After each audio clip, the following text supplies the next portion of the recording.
네, 안녕하세요. 수학의 기초에서 수리논술 합격까지 쉽게 완성하는 수리논술 박진아입니다. 오늘 설명에는 이제 어머님들 아시다시피 이제 중상위권 수리논술 설명이에요. 아시죠? 사람마다 그 평범하다, 뭐 평균의 기준이 조금씩 다르잖아요. 그래서 중상위권 대학도 조금씩 기준이 다를 수 있어요. 근데 저희 이제 미래탐구 논증과 추론 학원에서 이제 중상위권 대학으로 이제 분류하고 있는 대학은 건국대, 동국대, 홍대, 숙명여대, 인하대, 아주대, 과기대, 항공대, 그리고 숭실대, 세종대, 단국대, 성신여대, 광운대, 여기에 있는 대학들을 이제 중상위권 대학으로 분류를 하고 있어요. 어, 대부분 어머님들께서 문과 출신 어머님들이 좀 많으시더라고요. 그리고 뭐 아이가 첫째면 잘 모르실 수 있는데 이과는 여기 대학들이 막 그렇게 다 큰 차이가 있진 않아요. 문과 같은 경우는 좀 대학 네임밸류대로 좀 순서가 딱딱딱딱 정해져 있는데 이과는 이제 어느 과냐에 따라서 뭐 이 대학의 뭐 중간과, 이 대학의 높은 과 이렇게 다 엎치락 뒤치락 하거든요. 그래서 딱 봤을 때는 뭐 건동 홍숙이 제일 좋지 않나라고 생각하실 수 있지만 막상 배치표를 봐 보면 대부분 다 큰 차이가 없어요. 그래서 그냥 어머님들 뭐 이해하시기 편하게 생각하시면 그냥 건동 홍숙 정도, 정슈란 건동 홍숙 정도를 이제 중상위권 대학이라고 하는구나라고 생각하시면 됩니다. 막상 배치표 보시면 뭐 홍대보다 뭐 인하대가 높다든지 뭐 동국대랑 숭실대랑 뭐 큰 차이 없다라든지 그런 거 보시면 무슨 말인지 알 것 같고요. 자, 그러면 이제 2024 중상위권 수리 논술 누가 준비하는 게 좋고 이제 어떻게 준비해야 하는가 말씀드릴 텐데 오늘 이 자리에 오신 어머님들, 아버님들도 계시는데 논술 전형에 관심이 있어서 오신 거죠. 뭐 자이든 타이든 어쨌든 이제 관심 있으실 거라고 생각을 하시는데 논술을 수리 논술을 시킬지 말지 고민하시는 분도 계실 거고 시키긴 시킬 건데 이제 어떤 선생님 수업을 들을 건지 뭐 그런 고민도 있으실 거고 아니면 내가 시킬 건데 상위권 반을 들어야 될지 중상위권 반을 들어야 될지 어떤 반을 들어야 될지 고민이 되시는 분들도 계실 거예요. 그럼 이제 상위권이 아닌 중상위권은 누가 준비하는 게 좋은지 보면 뭐 여기서부터 여기까지는 상위권이랑 중상위권이랑 큰 차이가 없어요. 우선 학종으로 원하는 대학에 합격하기 힘든 경우 무슨 얘기죠? 수시를 쓸 게 없는 경우예요. 자기가 이제 1학년, 2학년 딱 어느 정도 사이즈가 나왔기 때문에 내가 여기서 뭐 엄청 열심히 뭐 한다 하더라도 3학년 때 또 원하는 대학이 힘들다. 수시로 쓸 게 없는 경우. 두 번째, 수능 성적 대비 더 좋은 대학에 합격하기 위해 무슨 얘기죠? 정시도 지금 그럴싸하게 그렇게 막 성에 차게 나오진 않는 그런 케이스. 근데 이제 사람마다 뭐 기준이 다르잖아요. 근데 중상위권 대학 같은 경우는 그러니까 모의고사 기준으로 해서 국어, 수학, 영어 그리고 과탐 이렇게 총 5과목 평균을 내 봤을 때 평균 3등급 이하인 학생들 그런 학생들이 이제 중상위권 수리 논술을 준비를 해요. 요거보다 이제 등급이 좀 더 좋다. 뭐 평균 2등급이다라고 하면 상위권 대학을 이제 준비를 하는 거고요. 일반적으로 이제 평균 3등급 이하다. 근데 나는 어떻게 좀 논술이라는 전형을 이용을 해서 욕심 한번 내보고 싶다 한 학생들 논술 추천하고요. 그리고 요런 학생들은 추천이 아니라 이제 무조건 해야 되는 케이스인 건데 국어가 약한 경우 이제 우리 애가 이제 공부를 안 했어. 이제 지금까지 공부 안 했어. 그래서 국어가 안 나와. 그러면 국어 공부하시면 돼요. 근데 우리 애가 한다고 했는데 어렸을 때 좀 책 좀 많이 읽힐 걸, 논술 공부 좀 시킬 걸. 국어가 약해서 앞으로도 약간 그렇게 나아질 것처럼 안 보이는 학생들이 있어요. 또는 머리가 좋은데 아니, 수학이랑 과학은 되게 잘해요. 근데 국어가 조금 이제 부족한 학생들이 있거든요. 그런 학생들을 위한 전형이 수리 논술 요 전형이에요.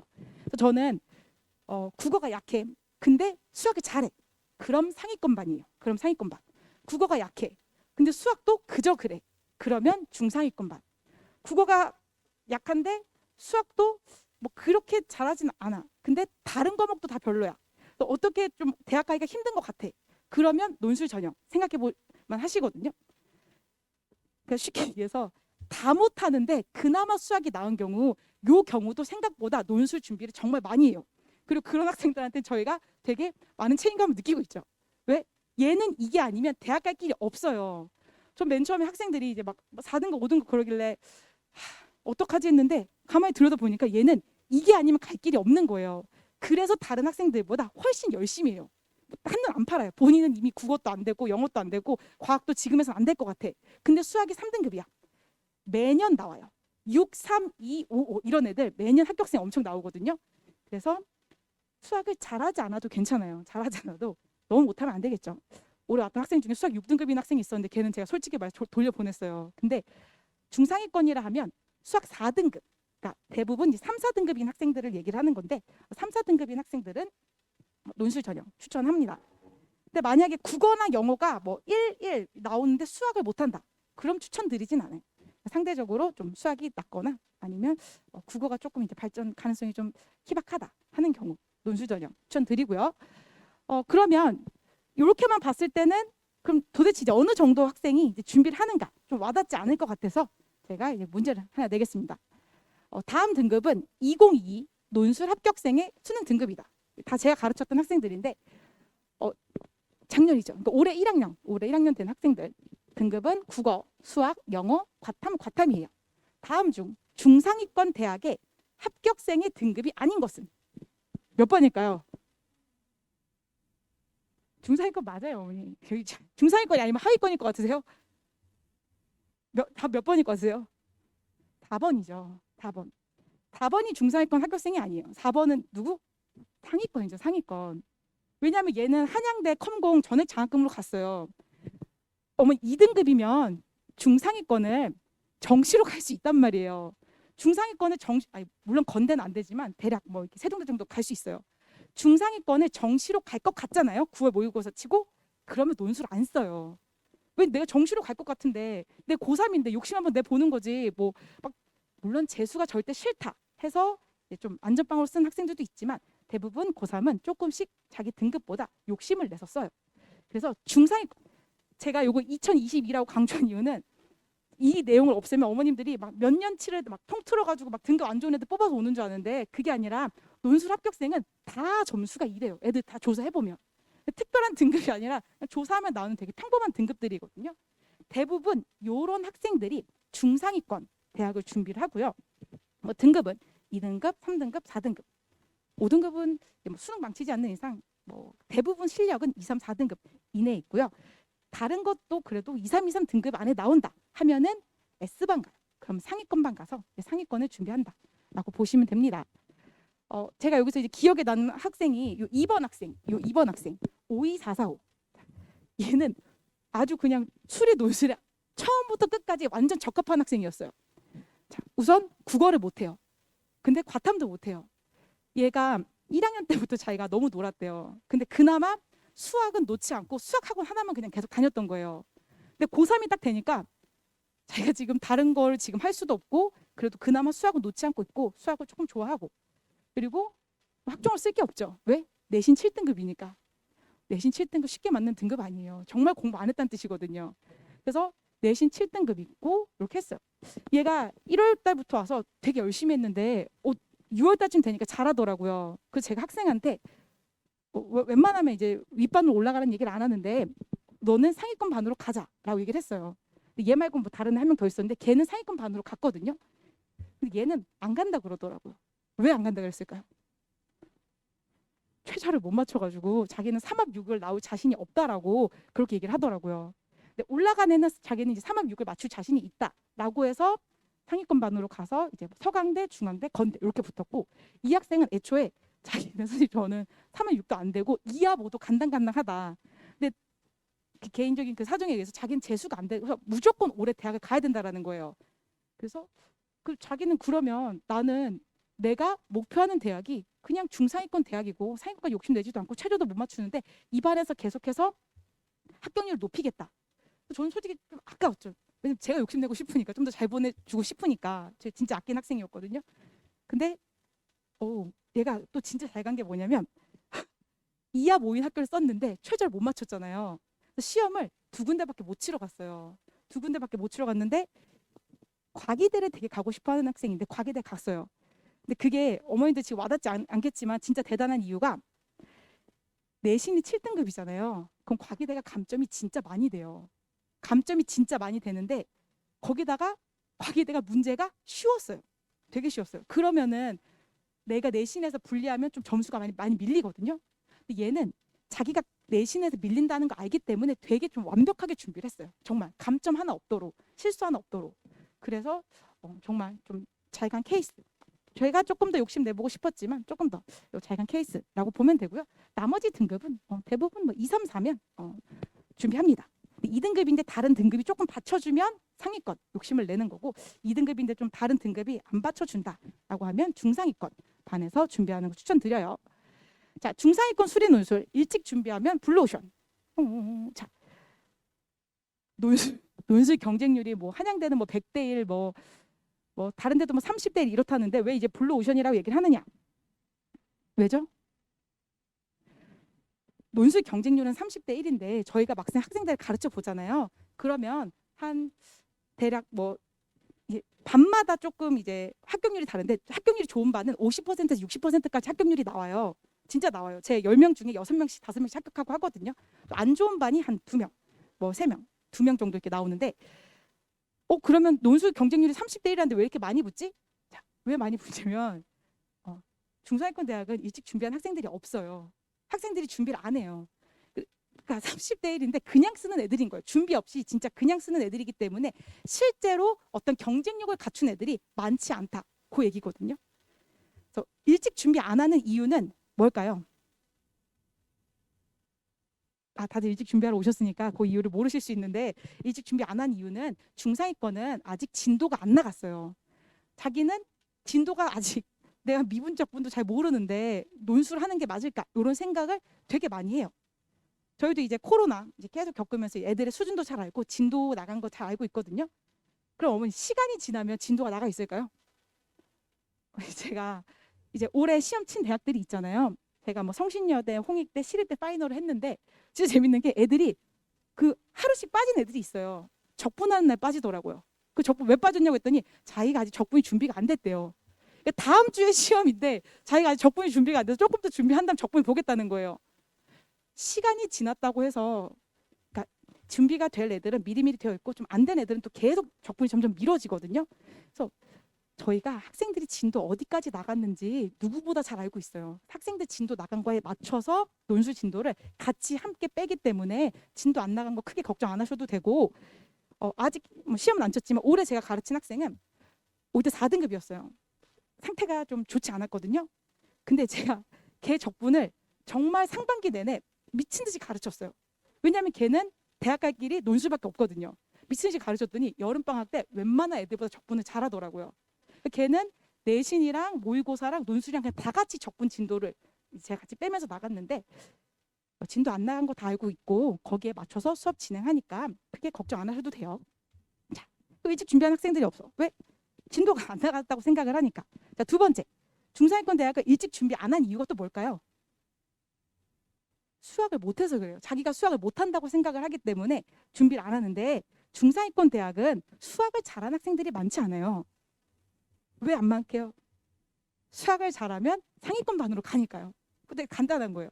수학을 잘하는 애들은 자기가 조금만 자신이 있어도 상위권 반 수업을 들어요. 그래서 중상위권 대학은 중상위권 대학에 맞게 준비를 하는 게 합격 확률을 높이는 건데, 대부분 애들이 조금 잘하면 상위권 반으로 가고, 그리고 좀 어정쩡하게 하면 아예 준비를 안 해요. 나는 수학을 못하니까, 나는 논술은 진짜 수학 공부 잘하는 애들만 하는 거야 라고 알고. 아까 어머니 요 등급 보셔서 아시잖아요. 중상위권은 2, 3, 4등급 여기서 합격생이 나와요.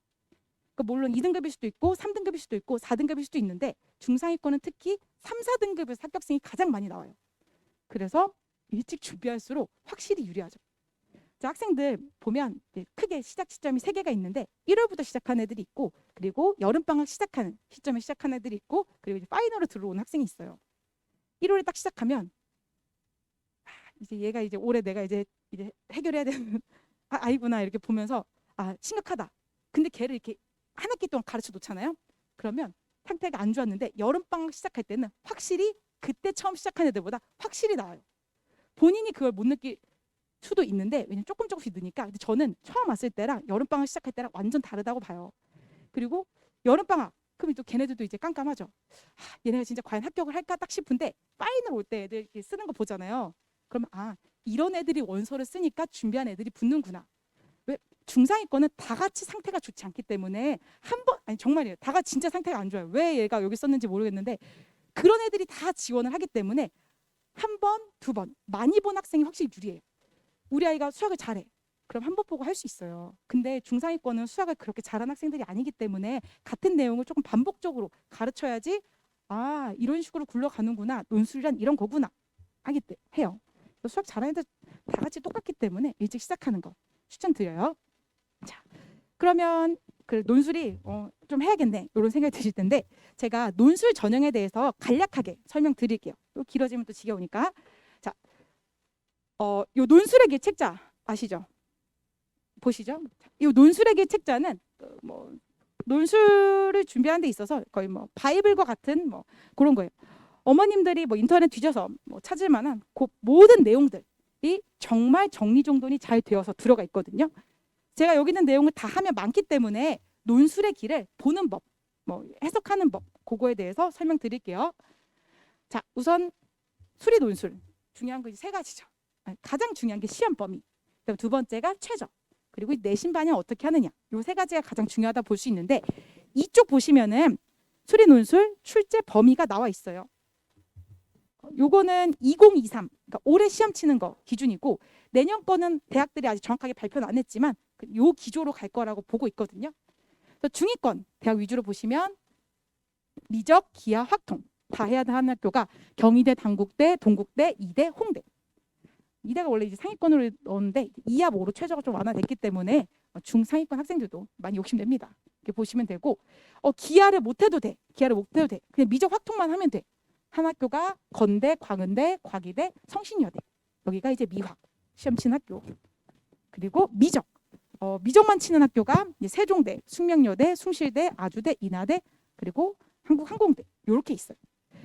상위권 같은 경우는 선택권이 없어요. 무조건 해야 돼요. 상위권은 무조건 미적 기하 확통을 해야 되고 연대까지 쓸 거다 하면 이제 과학하는 거고 연대 제외하고 상위권 쓰겠다 하면 미적 기하 확통 이렇게 하는 거예요. 중상위권은 좀 선택과 집중을 할 수 있어요. 그래서 미적 기하 확통 다 할 수도 있고 뭐 미적 확통만 할 수도 있고 미적만 할 수도 있다는 거 그렇게 알아두시고 저희가 그러면 반을 어떤 식으로 끌고 가냐면 중상위권 반은 미기 확반 그러니까 미적 기하 확통을 다 하는 반과 그리고 미적 확통만 하는 반 이렇게 끌고 가고 있어요. 요건 상반기에 선생님들마다 미기확을 다 다룬 선생님이 있고 상반기에는 미확만 다룬 선생님이 있으니까 그거는 커리큘럼으로 체크해 보시면 되겠습니다. 대학별 논술 전형 4쪽에서 7쪽 여기에 있는 건데 대학별 최저를 나타내고 있거든요. 자, 우선 뭐 중상위권이니까 건동홍 위주로 볼게요. 자, 건대 수의대 제외하고 자, 논술대 교과대 비교과 100대 0대 0 무슨 뜻이죠? 네, 논술 100%다 요 얘기고요. 논술 유형 수학 이제 내년부터는 과학 논술이 이제 중상위권에서는 다 사라지기 때문에 그냥 수학만 하면 된다 이렇게 생각하시면 돼요. 뭐 의대나 뭐 연대나 좀 그런 학교들은 과학 논술이 남아 있지만 그냥 약간 상위권 중상위권 대학은 그냥 수학만 하시면 돼요. 그래서 수라는 거는 이제 수학 시험만 친다라는 거고 밑에 괄호하고 미확 시험 범위가 미적 확통까지다라는 의미로 해석하시면 됩니다. 모집 단위는 자연계 수의 제외하고 나서 수능 최저가 국어, 수학. 근데 수학인데 옆에 괄호하고 미기는 미적이나 기하를 이제 응시해야 된다. 그러니까 확통 치면 안 된다. 어떤 학교는 확통이 되는 학교도 있거든요. 그래서 국어, 수학, 그리고 영어, 그리고 과탐 상위 한 과목 중에서 2개 합 5등급 이내이면 되고 그리고 한국사. 한국사는 어머니 중요하게 생각 안 하시지만 한국사 때문에 떨어진 애도 1년에 한 명씩 있긴 있더라고요. 정말 웃을 일이 아닌데 네, 그래서 한국사도 잘 챙겨 보시도록 하세요. 이런 식으로 읽어주시면 돼요. 그래서 한 번 더 동국대를 보면 동국대는 조금 학부에 따라서 다르죠. 동국대는 논술대 교과대 비교과가 70대 20대 10. 100점 만점이면 논술이 70점 만점으로 환산이 되고 교과가 20점 그리고 이제 비교과가 10점 이렇게 반영이 된다. 근데 비교과는 뭐 웬만하면 거의 다 만점이 나오기 때문에 크게 신경 안 써도 되고 요 교과 이따 보도록 할게요. 자, 논술형 수, 미, 기, 확. 미기확 다 나온다. 그러니까 출제 다 나온다는 아니죠. 시험 범위가 미기확이라는 거예요. 작년에 이렇게 얘기해놓고 시험은 미적에서만 내긴 했더라고요. 시험 범위를 다 내겠다는 뜻은 아니거든요. 그래서 시험 범위가 요거다. 뭐 올해는 어디서 나올지 모르죠. 그래서 요거는 이제 자연계열이냐, 이제 AI 융합학부냐, 그리고 경찰 행정학부냐에 따라서 최저가 조금씩 다른데 국어, 수학, 미기 둘 중 하나 시험 치셔야 되고 영어, 과탐 중 이하보. 근데 그냥 이하보가 아니라 여기 뭐라고 적혀 있냐면 수학 또는 과탐이 한 개 이상 포함이 돼야 돼요. 그러니까 국어, 영어로 이하보를 맞추면 안 되고 수학이 들어가든 과학이 들어가든 둘 중에 한 과목이 들어가서 두 개 합 5등급을 맞춰야 된다. 이런 뜻입니다. 그러면 AI 융합학부 국어, 수학. 근데 여기 뭐죠? 미기, 화기죠. 그럼 여기는 확통을 시험 쳐도 그거 내가 한 과목 인정해주겠다. 그런 얘기예요. 이거 수능 응시할 때 미적 기하 해야 되고 요거는 수능 응시할 때 미기, 화 쳐도 상관없다. 그래서 영어, 과탐 중 이하부. 근데 등급 산정 시에서는 수학이 무조건 들어가야 돼요. 살짝 다르죠. 요거는 수학 또는 과학 중 적어도 한 개가 포함이 돼야 되고 등급 산정할 때 요거는 등급 산정할 때 수학이 무조건 포함이 돼야 된다. 요런 얘기예요. 그리고 이제 경찰행정학부는 뭐 국어, 수학은 뭐 미기학, 그리고 영어 사탐을 쳐도 되고 과탐을 쳐도 되고 상위 한 과목 이렇게 보겠다. 왜냐하면 경찰행정이 뭐 자연도 있고 인문도 있는데 자연계열은 시험은 자연으로 치지만 그 어떤 최저학력은 뭐 문과랑 뭐 다르지 않게 적응하겠다. 그런 느낌으로 생각하시면 됩니다. 그리고 한국사 4등급, 한국사 빡세네요. 한국사 4등급 이렇게 보시면 돼요. 어떻게 보시는지 아시겠어요?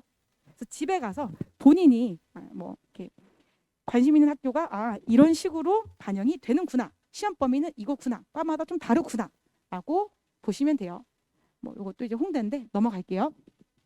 홍대는 서울이라는 게 이제 서울도 있고 세종도 이제 논술로 뽑거든요. 그래서 홍익대 서울 그 신촌에 있는 그 서울 캠퍼스가 이렇게 반영이 된다라고 보시면 돼요. 자, 그럼 대학별 내신 반영 11페이지. 나머지는 그냥 읽어 보시면 다 아시는 내용이라고 생각이 들고요. 자, 11페이지. 요거 이제 뭐 A그룹, B그룹, C그룹, D그룹, E그룹 이렇게 있는데 A그룹은 이제 논술 100% 내신 상관 안 하는 요 학교. 그럼 이제 B그룹, C그룹, D그룹 이렇게 E그룹 있는데 자, 동국대. 아까 건국대는 내신 반영을 안 했기 때문에 뺐고 동국대 기준으로 보면 동국대가 70대 20대 10. 그럼 내신이 20. 20이니까 20점 만점으로 저희가 환산해 놓은 거예요. 여기 있는 거는. 학교는 이제 100점 만점으로 이제 발표를 하지만 아니 100점 만점 중에서 이제 20점 만점이라며. 그래서 저희가 20점 만점으로 등급을 환산을 했을 때 1등급이 20점, 뭐 2등급이 이렇게 3등급, 4등급, 5등급, 6등급. 뭐 5등급까지 거의 감점 없고 사실 뭐 6등급도 이제 큰 감점이라 보긴 힘들다. 그럼 6등급까지 큰 상관없다라고 보시면 되고요. 9등급도 빵점은 아니네요. 10점 주네요. 근데 이게 전 과목이 아니라 국어, 수학, 영어, 사, 과, 한국사 전체에서 상위 10개 과목만 이렇게 반영하겠다는 거예요. 상위 10개 정도는 웬만하면 5등급 이내 나와요. 웬만하면 5등급 이내가 나오기 때문에 크게 걱정 안 하셔도 됩니다. 우리가 이제 볼 때 등급이 이제 6등급 이내면 논술 전형 뭐 크게 영향받지 않는다고 보고 7등급이면은 조금씩 감점되는 학교들이 있어요. 7등급에서 이제 감점이 조금 이제 되는 학교들. 숭실대, 세종대 요런 데는 7등급이 감점이 많이 되죠. 왜? 만점이 40점인데 7등급이 20점이면 이건 뒤집기가 조금 힘들거든요. 그래서 요거는 우리 아이가 이제 현재 몇 등급이냐 그리고 이제 감점을 이제 어느 정도 감수하느냐 그거에 따라 좀 다른데 웬만하면은 좀 상위권은 내신의 비중을 두지 않아요. 그냥 논술 실력 하나를 뽑겠다 요건데 중위권 중에서 그래도 학교 생활을 최소한 어느 정도로 성실하게 했는지는 조금 보고 싶다라는 학교들은 이렇게 7등급에서 감점을 주는 경우가 있으니까 이 표 보면서 확인하시면 되겠습니다. 자, 이거 홍대 같은 경우는 9대 10대 0인데 홍대 문제 어렵기 때문에 이거 빵점 맞아도 논술 잘 보면 그냥 합격해요. 어쨌든 10인데 쭉 보시면은 뭐 6등급 사실 7등급이어도 뭐 크게 상관없는 등급이고요. 요것도 전 과목 반영이 아니라 국어, 수학, 영어 그리고 사회 또는 과학 각 교과별로 상위 3개 과목만 반영을 하겠다. 그러니까 뭐 전체 등급이 아니라 잘 나온 거 상위 3개 과목이기 때문에 웬만하면 다 7등급 이내로 나옵니다. 내신 때문에 뭐 떨어졌다. 뭐 내신이 이제 뭐 8, 9가 아닌 이상 그런 경우는 거의 없고 대부분 수리 논술 준비 잘하면 상관없기 때문에 내신 안 좋다고 해서 걱정 안 하셔도 돼요. 아까 그 제 학생도 서울 과기대가 원래 작년에 반영 되게 많이 됐거든요. 7등급 받고 잘 합격했어요. 근데 논술 전형에 대한 모든 거는 다 요 논술의 길에 나와 있어요. 그래서 논술 뭐 쭉쭉 넘겨보시면 모집 인원이 이렇구나. 그리고 합격자 평균이 이렇구나. 자, 근데 이거는 2022년도 합격자 평균이고 2023년도는 아직 시험을 안 봤잖아요. 그래서 요게 2024 전형 계획을 이제 토대로 만들어진 거고, 대학에서 모집 요강은 한 5월 말까지 학교별로 이렇게 순차적으로 발표를 해요. 그래서 정확하게 학교가 다 발표를 하는 거는 5월 말이기 때문에 저희가 6월에 다시 한번 이제 모집 요강을 기준으로 해서 논술의 길을 다시 만들어요. 6월에 다시 만들어가지고 7월 설명회 할 때 다시 배부하거든요. 그때 되면 이제 조금 더 정확하고 세부적인 내용 알 수 있으니까 요거는 논술이란 이런 것이구나, 이런 식으로 반영을 하는구나, 윤곽을 잡는 데 사용하시고, 최종적인 거는 내년 7월에 6월에 이제 다시 받으러 오시면 됩니다. 논술 전형 대략 감 잡히시나요? 네, 요거 잘 보시도록 하고, 그러면 제 소개에 대해서 잠깐 하도록 할게요. 저는 이제 중상위권 합격 메이크업 박진아고요. 어머니들 그 합격 메이크업, 합격을 만든다? 어떤 뜻이냐면, 디자이너가 하는 역할이 뭐예요? 디자이너. 내가 옷을 맞추러 갔어. 기성복이 아니라 나 맞춤복을 만들고 싶어. 그럼 저는 디자이너가 하는 역할이 66 사이즈인 저를 44 사이즈로 보이게끔 저의 장점을 강화하고 단점을 보완하고서 제가 가장 예쁘게 보이게 만드는 그런 옷을 만들어주는 사람이라고 생각하거든요. 저는 학생이 오면 솔직히 잘하는 애들은 붙어요. 될 놈 되리잖아요. 잘하는 애들 당연히 붙는 건 당연한 거예요. 저는 정말 붙을 것 같지 않은 애들, 좀 붙기 힘든 학생들을 붙게 만들어주는 이제 합격 메이크업이에요. 학생들이 진짜, 제가 학생이 오면 저희 반은 10명 정원으로 운영이 돼요. 그럼 학생 한 명 한 명한테 당연히 애정을 가질 수밖에 없고, 걔네들 애정 가지면 정말 붙이고 싶거든요. 그래서 제가 학생들의 장점을 강화시키고 단점 보완해가지고 학생의 수학 실력 대비 가장 좋은 대학을 보내기 위해서 항상 최선을 다하고 있습니다. 자, 제가 그 논중가 추론학원에서 창립 멤버는 아니에요. 창립 멤버는 아니지만 그 원년 멤버인데, 중상위권 수업을 한 지 꽤 오래됐어요. 제 수업이 정말 중상위권에 최적화되어 있거든요. 우선 중상위권 수리 논술의 특징 누구보다 잘 알고 있고, 그리고 중상위권 대학을 목표로 하는 학생들의 수준, 현재 상태, 그리고 중상위권 대학을 합격하기 위해서는 필요한 최소한의 수학 실력이 어느 정도인지, 사실 요거는 선생님들 다 뛰어나시기 때문에 뭐 최근 5년 기출문제 보면 다 분석은 돼요. 근데 저는 정말 많은 경험을 바탕으로 학생들의 수준, 현실과 이상이죠. 내 수준과 이제 붙어야기 필요한 실력, 현실과 이상, 요거를 정확하게 판단하고 학생들이 최대한 합격에 가까워지기 위해서 어떤 식으로 개개인을 보완해 나가야 하는지 요거를 정확하게 판단하고 그리고 끌고 가고 있습니다. 그래서 저는 가장 안타까운 케이스가 와서 시간 버리고 돈 버리고 이런 케이스를 가장 안타까워요. 학생이 들어오면 사실 제가 반을 재배치해요. 제가 이제 중상위권 수리 논술에 대해서 설명하고 있지만 상위권도 하거든요. 왜? 잘하면 올려보내고 못하면 내려보내고 유동이 돼야 되잖아요. 그래서 작년 기준으로, 몇 년도 아니에요. 작년 기준으로 제가 예를 들어 설명할게요. 제가 진짜 학생 상위권 반을 7명으로 시작을 했어요. 근데 학생을 딱 2주 가르쳐 보니까 요 중에서 진짜 좀 잘하는 애들이 3명에서 4명 있고, 나머지 한 3명은 조금 상위권 반에 맞지 않더라고요. 그래서 반을 다시 애들한테 상담을 해서 다시 재조정했어요. 여기 상위권 반에 4명, 그리고 중상위권 반에 3명. 이 학생들은 애초에 그렇게 목표가 사실 건대만 가도 좋다 이렇게 하는 학생들이었기 때문에 3명 보냈어요. 요즘에 3명 그만둬가지고 3명 이렇게 됐거든요. 그러면 제가 만약에 이 7명을 그냥 뭐 되는 대로 끌고 갔으면 이것도 저것도 안 됐을 수 있어요. 왜냐면 학생들 수준 차이가 나는데 잘하는 애들한테 맞추면 못하는 애들 약간 버리는 꼴이 돼버리고, 못하는 애들에 맞춰버리면 뭐 상위권 반이 상위권 반 같이 아니게 굴러가잖아요. 그래서 애들한테 상담을 해서 진행시켜요. 자, 그럼 3명 중에 몇 명 합격했을까요? 3명 다 합격했으면 좋겠지만 한 명이 너무 9월 모의고사 잘 나오는 바람에 너무 다 우주 상향을 하더라고요. 그래서 3명 중 2명이 한양대 합격했어요. 그러면 되게 잘 간 거예요. 한양대는 경쟁률이 100대 1이잖아요. 그럼 30명 가르치면 그중에 한 명 합격생 나오기 힘들거든요. 근데 3명 중 2명을 합격했다라는 거는 정말 잘 간 거예요. 왜? 근데 잘 갈 수밖에 없어요.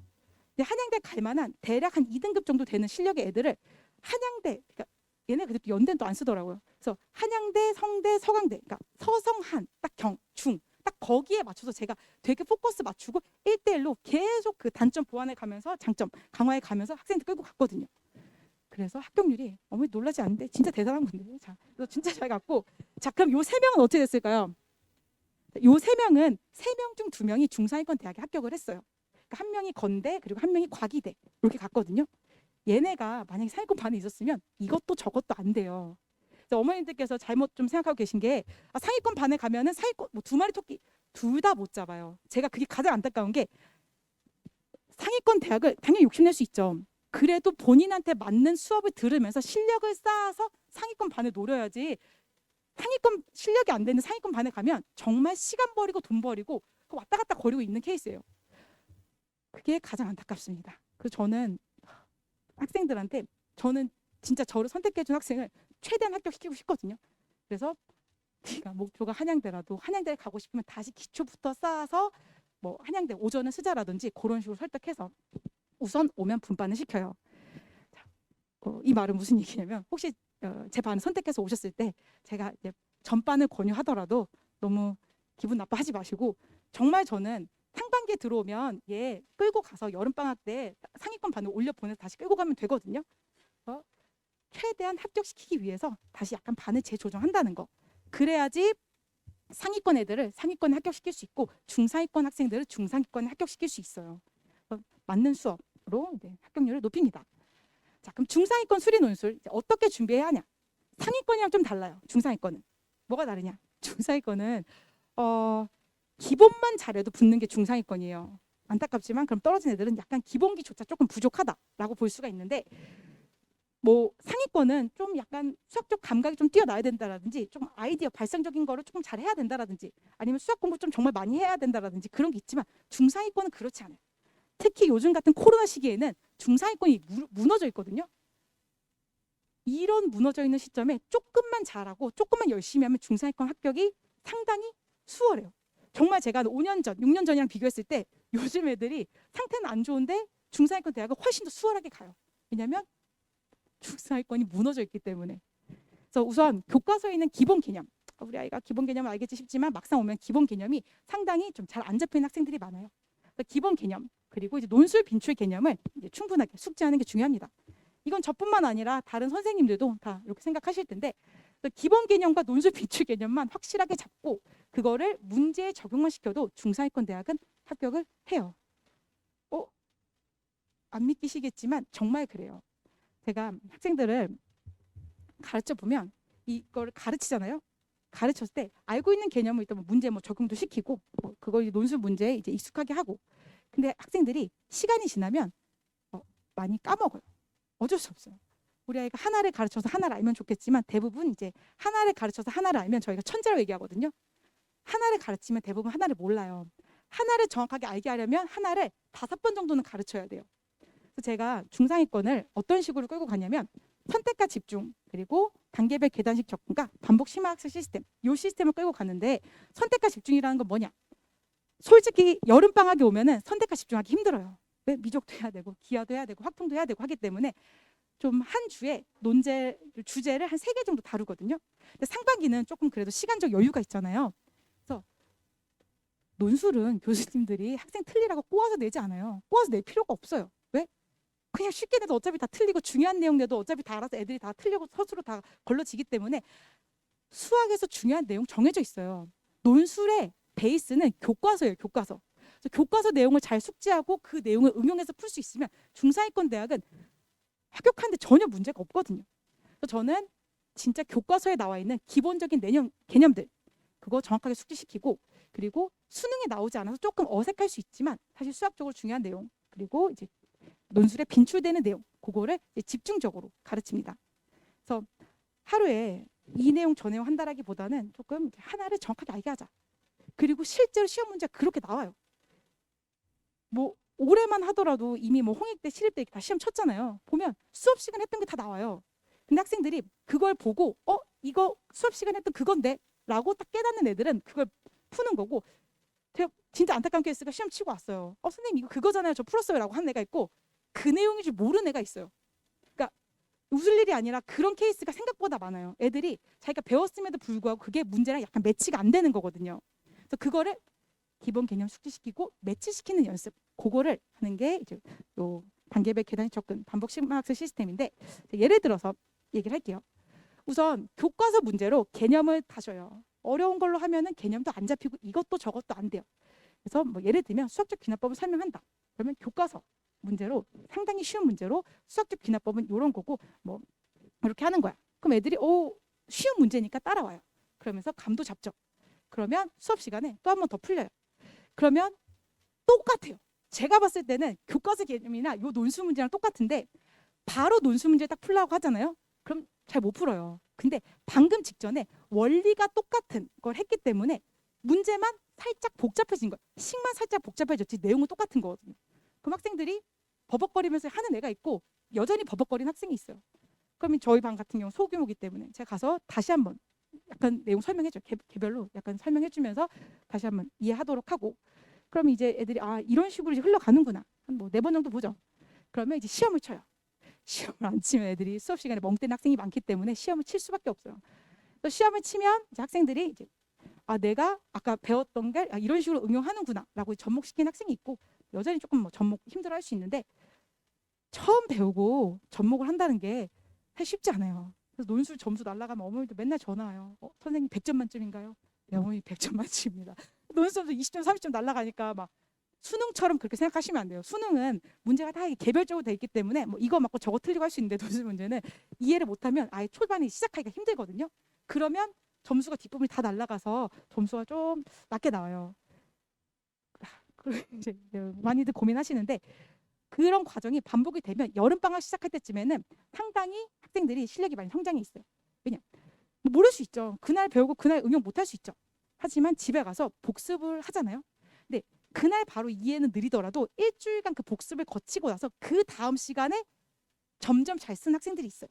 그래서 저는 그 복습 확인을 어떻게 하냐면, 당연히 숙제 검사를 하죠. 근데 숙제 검사 해보면 어떤 학생들이 많냐면, 너무 이제 우리 학생들 너무 성실하고 착해가지고 보이기 쉽게 숙제를 해와요. 그냥 다 보고 베꼈어. 그냥 수업 시간에 했던 거 다시 베꼈어.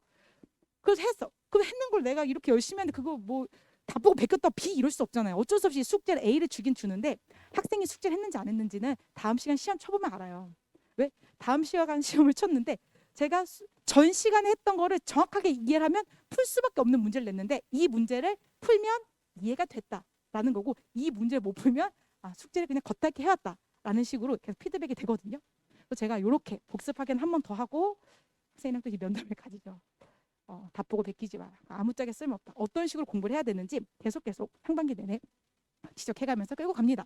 이 정도 복습을 하면 학생들이 수학적 귀납법이 어떤 건지 이해가 되고, 여름방학 때 한 번 더 보고 파이널 때 한 번 더 보면 수학적 귀납법 무조건 맞아요. 중상위권 학생들 이런 식으로 한 7, 8번 가르치면 맞을 수밖에 없어요. 그러면 이제 제 수업 소개 했고요. 강좌 진행은 3시간 반. 아까 얘기했듯이 주제 강의가 요런 거. 교과서 문제로 이제 개념 다시 한번 다지고, 이제 살짝 응용 문제, 논술 문제로 풀어서 감 잡게 한 다음에, 그 다음에 이제 모의 논술 치고, 그리고 숙제 했는지 안 했는지는 다음 시간. 그러니까 뭐 3문제 시험 친다 그러면 그 중에 한 문제는 전 시간에 했던 내용이다. 그래서 학생이 점수가 빵점이다, 10점이다 그러면 얘가 복습을 안 했구나라고 생각을 하시면 돼요. 자, 그렇고요. 그리고 뭐 과제 다시 논술하기, 요거는 뭐 그냥 보시면 됩니다. 1대1 뭐 대면 첨삭은 뭐 제가 다 은연중에 다 강조해 왔겠지만 저희 학원에서 다 모든 선생님이 하고 있고요. 대면 첨삭은 뭐 상위권도 당연히 중요하겠지만 중상위권에서는 특히 더 중요하다라고 봐요. 왜냐하면 학생들이 살짝 메타인지가 좀 덜 돼요. 상위권에 비해서는 확실히 덜 되거든요. 본인이 안다라고 생각하는 경향이 되게 강해요. 사실은 모르는데 대충 아는데 안다라고 생각을 하는 거예요. 그러니까 계속 틀리죠. 일단은 시작은 자기가 모른다는 걸 인지하는 거에서 배우고 내가 5개념을 바로 잡겠다. 그게 시작인 거거든요.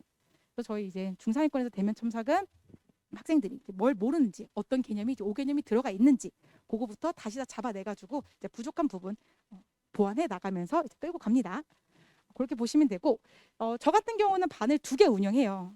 그렇잖아요. 한 번만 할 수는 없죠. 잘하면 올려 보내고 못하면 내려 보내고 해야 돼서 이제 SH반 그리고 HU반 이렇게 진행을 시키는데 이제 SH반 뭐 한성서, 중경이시, 건동홍 그럼 뭐 연대는 안 되냐?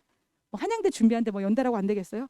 그런 건 아니고 이제 SH반은 현실은 H지만 S를 목표로 하는 학생들 있죠. 나 S까지 그렇잖아요. 딱 건동홍만 쓰진 않을 거 아니에요. 준비하는 김에 한양대 한번 욕심내 볼까? 그러면서 상반기에 좀 잘하면 연대까지도 여름방학 때 쓰라고 얘기를 해요. 그래서 이제 SH반은 현실은 H지만 이제 또 한성서 여기까지 욕심 내보고 싶다 한 학생들 한 2등급 또는 2등급 정도 3등급 초반 이 정도까지 생각을 하시면 되고 이제 HU반 같은 경우는 이제 그냥 나는 이제 여기까지 솔직히 무리다. 어쨌든 올해 이제 대학은 가야 된다 하는 학생들 이제 건동홍숙, 인하과항, 세당 이쪽에 내가 좀 포커스를 맞추겠다 한 학생들은 이제 HU반 선택하시면 됩니다. 시간표 같은 경우는 뭐 커리큘럼이랑 시간표는 여기에 뭐 자세히 나와 있으니까 요거 참고하시고요. 네. 그러면 저는 여기까지 설명해 진행하도록 하겠습니다. 감사합니다.